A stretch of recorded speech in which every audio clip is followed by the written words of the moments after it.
Nós vamos começar a parte 2, que a gente já iniciou semana passada, que está relacionado ao assunto de aspectos naturais do continente americano. Bem, como eu disse para vocês no outro vídeo, é muito importante vocês compreenderem o básico sobre os aspectos naturais do continente americano. Naquele primeiro vídeo a gente viu o que é relevo, quais são os principais tipos de relevo que nós temos no continente. A gente observa que esse relevo está distribuído, né, pelo continente no oeste, centro e leste. Então é importante vocês conseguirem identificar o que predomina de relevo no oeste, o que predomina de relevo no centro e o que predomina no leste. E também relacionado à hidrografia, compreender as características mais relevantes que foi falada sobre, principalmente sobre a América do Sul, que trata sobre a nossa hidrografia, né, que são tanto as bacias hidrográficas também quanto os aquíferos que existem aqui na América do Sul.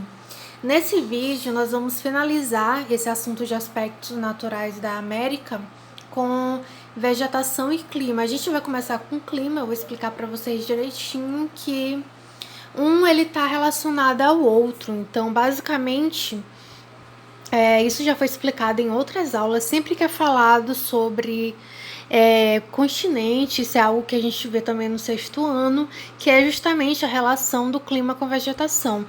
Dependendo das características do clima, nós vamos ter aí o desenvolvimento de uma determinada vegetação com determinadas características que se adaptem ao clima, e um se torna ali em função do outro. A vegetação contribui para o clima e o clima contribui para a vegetação.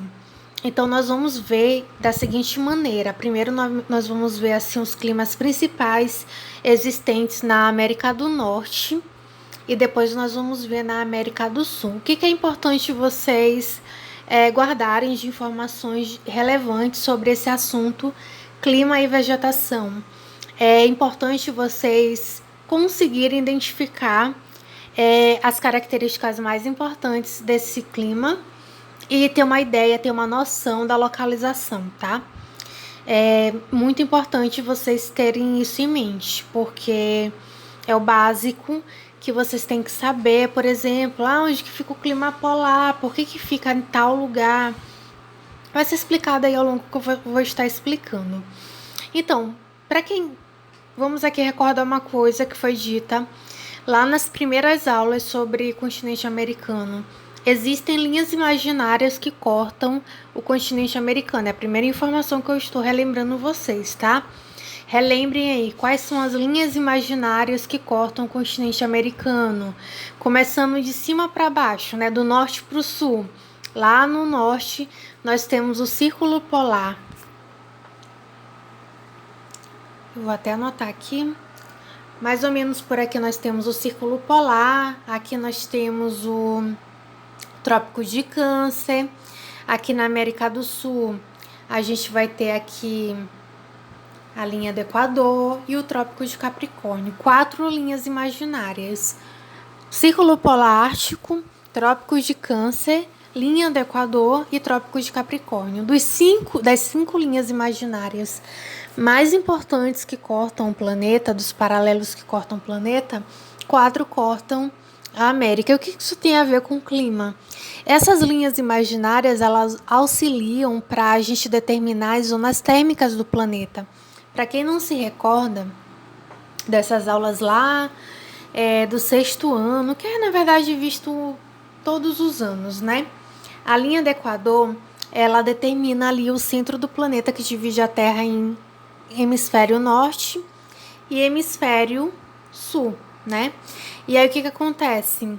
Aqui nessa região da linha do Equador nós temos maior incidência solar, tá bem? Essa região toda você vai ter uma maior incidência solar. Ao longo que você vai se afastando da linha do Equador, os climas eles vão ficando mais frios. Por isso que os polos eles são congelados, porque estão bem distantes da linha do Equador. Dito isso, eu acredito que vai ficar mais fácil vocês compreenderem essa variação de climas na América, tá bem? É basicamente por a América ter esse tipo de extensão norte e sul. Vai ter determinados lugares que vão estar mais próximos da linha do Equador e vai ter climas mais quentes, como aqui os climas do Brasil. E outras regiões vão estar mais distantes da linha do Equador e por isso vão ter climas mais frios, tá? Entre outros fatores que vão ser explicados. Nós vamos começar entendendo aqui o clima que tá aqui em roxo, que é esse clima chamado de clima polar. Vamos ler aqui que é o clima polar. O clima polar, ele tem uma temperatura anual muito baixa, menos 10 graus Celsius, precipitações em forma de neve e solo coberto de gelo em todas as estações. Essa é a característica do clima polar. É importante vocês anotarem, inclusive a atividade, provavelmente eu vou pedir para vocês esquematizarem esses climas em um mapa mental, climas da América, e pedir que vocês coloquem ali os climas e as principais características. Aqui no clima polar, a gente tem como característica principal a temperatura extremamente baixa, né, muito frio, 10 graus negativos, precipitação, só que em forma de neve, né, precipitação não líquida, mas sólida em forma de neve, e o solo totalmente coberto de gelo todo o ano, todas as estações do ano. Mais ao sul, vocês vão ver ali, rapidinho que eu tô tentando, pronto.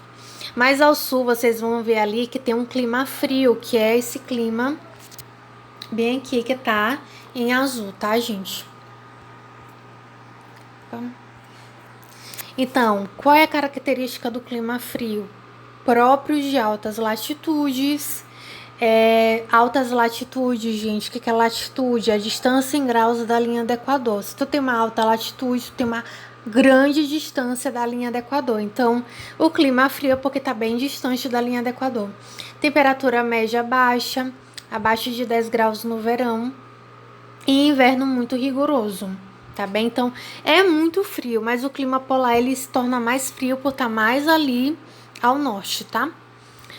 E nós vamos ter bem ali o clima frio de montanha. O clima frio de montanha, obviamente, é onde, se vocês observarem onde está localizado, é onde tem aquelas cordilheiras montanhosas no oeste da América. O clima frio de montanha predomina no oeste do continente, onde tem as montanhas, nas áreas mais elevadas das montanhas rochosas, e nós temos baixas temperaturas todo ano, porque em áreas montanhosas o clima é frio. Você também vai encontrar o clima frio de montanha aqui no sul. Eu até coloquei ali montanhas rochosas, mas aqui no sul é Cordilheira dos Andes, tá?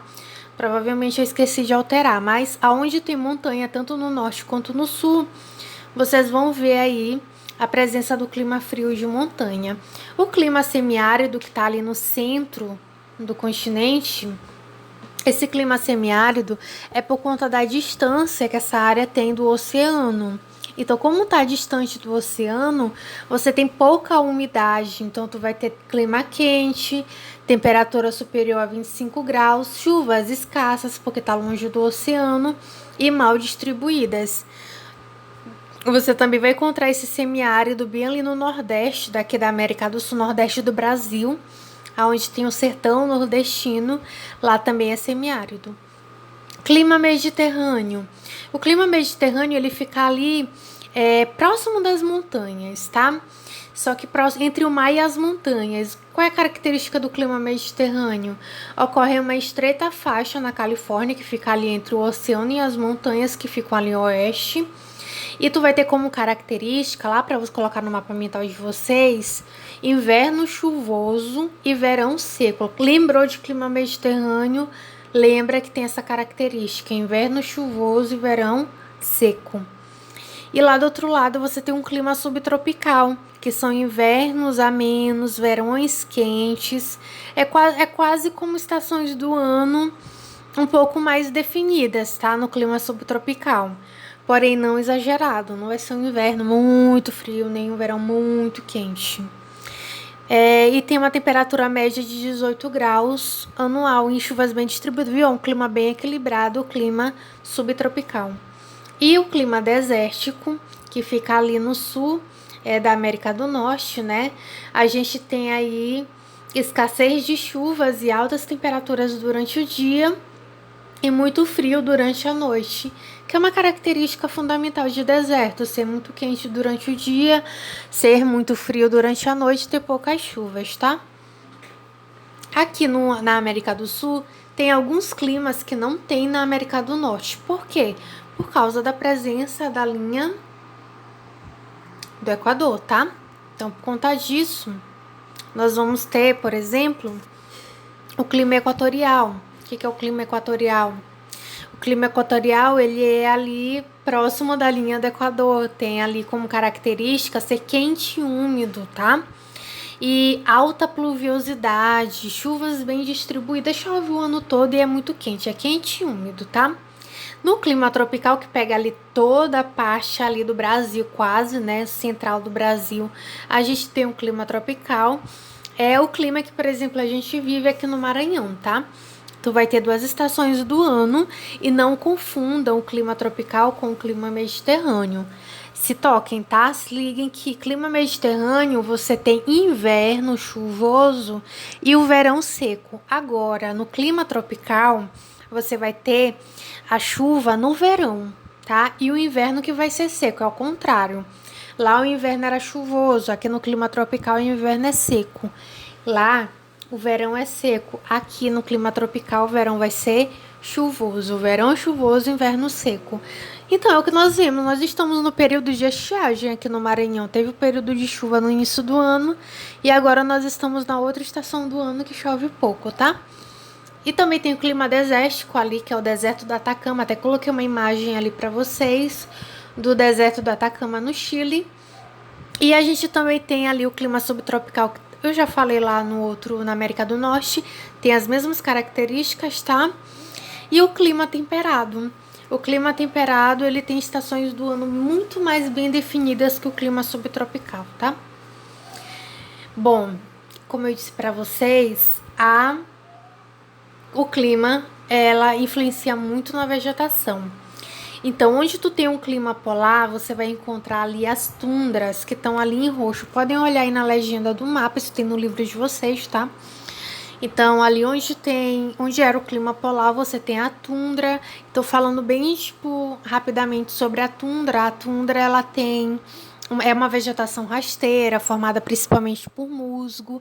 Por que é uma vegetação rasteira? Porque o solo lá do clima polar é um solo congelado, então não tem como essa vegetação se desenvolver muito, porque as raízes não vão conseguir se fixar nesse solo congelado. Então, tu tem uma vegetação rasteira, tá?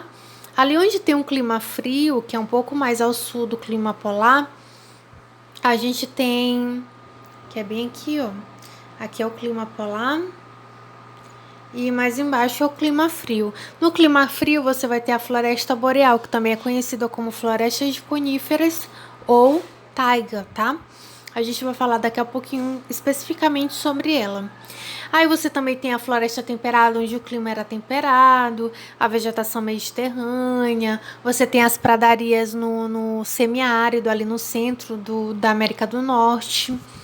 Você tem ali as estepes, que é também na região onde tu tem um clima mais semiárido, onde também é áreas de montanhosas. Você tem a vegetação de deserto, onde é deserto. Você tem a savana, que é específica do clima tropical, que nós vamos ter ali na América do Sul. A floresta tropical e equatorial, que fica ali naquele clima bem úmido e quente. E a vegetação de altitude, gente, é a vegetação que nós temos no topo das montanhas, tá? Então, nós vamos falar especificamente das formações vegetais que têm aproveitamento econômico. Vamos falar primeiro sobre a floresta boreal ou taiga ou floresta de coníferas. É nomes diferentes, mas serve para a mesma coisa. Tem nomenclaturas diferentes, mas significa o mesmo tipo de floresta. Ela é formada por pinheiros, muito explorada para a produção de madeira e papel, principalmente lá no Canadá, tá bem? É a atividade que hoje é associada com reflorestamento.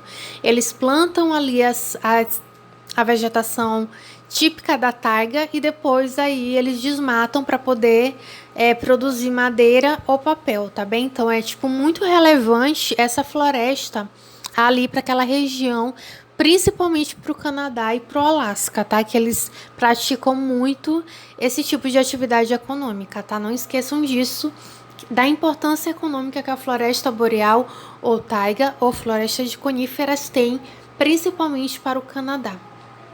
Mais ao sul, nós temos a floresta temperada, que já teve muito mais importância, mas ela foi extremamente antropizada, extremamente devastada, principalmente porque essa região aqui onde nós temos a floresta temperada é uma região que tem muitas cidades importantes nos Estados Unidos. Então eles substituíram essa floresta pela atividade humana, tanto econômica quanto cidades, como atividade agrícola também. Então você vai encontrar alguns resquícios dessa floresta em parques, em reservas, mas ela foi praticamente toda devastada, tá? E a floresta temperada é uma floresta muito bonita, ela tem aí estações bem definidas, tá? Que é típica do clima subtropical e o clima temperado, que tu vai ter ali a vegetação caducifólia, que vai se adaptando. A cada estação do ano ela muda, então você vai ter aí a vegetação ela sendo mais amarelada e laranja no outono, no inverno os galhos secos, na primavera as flores nas árvores e no verão as folhas verdinhas. Isso me fez lembrar que uma característica da taiga é basicamente ser chamada de floresta de conífera, porque a floresta tem forma de cone, tá? É chamada de floresta de conífera por isso, pelas plantas, tipo a árvore de Natal, tem forma de cone, que é justamente uma adaptação da planta com relação à neve, porque ela fica em lugares muito frios e para no inverno a neve não acumular na sua copa, ela tem esse formato para a neve descer para o chão. E a floresta temperada ela se adapta a cada estação do ano, é chamada de floresta caducifólia. Então ela é extremamente... Ela foi relevante porque ela aconteceu em todo esse processo de substituição pela ação humana. E no centro ali da América do Norte nós temos as pradarias, que são bastante devastadas também para práticas de agricultura e pecuária. Na foto, na imagem do fundo, vocês estão vendo aí uma pradaria, só para vocês verem que tem característica de serem gramíneas, como se fossem gramas, tá? Que é ótimo tanto para pecuária quanto para agricultura. Então, Estados Unidos aproveita muito dessa característica da vegetação dessa região para produzir e se torna aí uma das agriculturas mais produtivas do mundo. E aqui no Brasil, a gente tem também a savana sofrendo com essas práticas econômicas agrícolas e pecuárias, especificamente o cerrado. O cerrado é um tipo de vegetação típica do clima tropical, aquele clima que tem 2 estações do ano bem definidas, um verão chuvoso e um inverno seco. A gente vai ter aí a savana, que aqui no Brasil nós denominamos como cerrado, mas é a mesma coisa. O cerrado ele tem ali uma vegetação de médio porte, onde você vai ter aqueles troncos retorcidos, porque boa parte do ano não tem chuva. Então a planta ela fica com o tronco retorcido. E esse cerrado ele é extremamente devastado e substituído pela agricultura, principalmente ali para a produção de soja e pecuária. E no litoral do território da América do Sul, principalmente aqui no Brasil, você vai ter ali... Você tinha, na verdade, a floresta tropical, úmida, uma floresta típica de lugares quentes e úmidos, e que é uma floresta que teve muita exploração econômica, principalmente para ali a formação de cidades. Por exemplo, eu coloquei aí no fundo o Rio de Janeiro, que foi todo construído, e ali anteriormente nós tínhamos uma floresta tropical, que é típica do clima quente e úmido, que também temos ali na Amazônia, só que a Amazônia é um pouquinho mais preservada, porque nós não temos tanta ocupação humana, porém ela está sendo ameaçada pelas atividades agrícolas que estão avançando lá para a Amazônia. Gente, é isso, tá? A segunda parte da nossa aula sobre aspectos naturais, tá bem? A aula de população, que é o tema 3, nós vamos deixar para outra oportunidade, outra aula, para não ficar muito cansativo para vocês. Poucos alunos, né, participam desse tipo de modelo de videoaula, mas eu vou tentar não desistir de disponibilizar para vocês, pois eu acho super importante vocês terem essa outra ferramenta, tá? Então, eu espero que tenham entendido. Qualquer dúvida, me procurem.